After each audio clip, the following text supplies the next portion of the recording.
అంతటి స్నేహితుణ్ణి కలిగి ఉండి, ఇంతటి కుబేరుణ్ణి కలిగి ఉండి, ఆయన మామూలుగానే ఉన్నాడు కానీ వాళ్ళ డబ్బు కానీ వాళ్ళ వైభవాన్ని కానీ ఆయన వాడుకోలేదండి. అంతేకాదు వెండి కొండ మీద కాపురం ఉంటాడు ఆయన, అంత వైభవం ఆయన.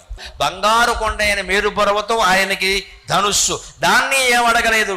సముద్రమే అమ్ములపది అంతటి ఉండి సముద్రం నుంచి ఈయనేమి తీసుకోవాలా. లక్ష్మీదేవిని విష్ణుమూర్తికి ఇచ్చి పెళ్లి చేశాడు అన్నగారుగా ఉండి, అక్కడ గడ్డం కింద బెల్లం మొక్క పెట్టి. అంతా త్యాగమే. శివుడు త్యాగయోగి, విష్ణువు భోగయోగి. సమస్త భోగాలు ఉండి కూడా విష్ణువు ఆత్మనిష్టలో ఉంటాడు. సమస్తము త్యాగం చేసి కూడా శివుడు ఆత్మనిష్టలో ఉంటాడు. మనం భోగంలో ఉన్నా, త్యాగంలో ఉన్నా, యోగంలో ఉండడం చాలా ముఖ్యం. అది నేర్చుకుంటే చాలు. మన చుట్టూ సంపదలు ఉండని లేకపోని, సుఖాలు ఉండని దుఃఖాలు ఉండని, చుట్టాలు ఉండని లేకపోని, ఎప్పుడూ మనస్సులో ఉండాల్సింది నమ శివాయ నమ శివాయ అంటే ఎప్పుడూ మనం యోగులమై ఉన్నట్టే. విష్ణువుతో సమానమే, శివుడితో సమానమే.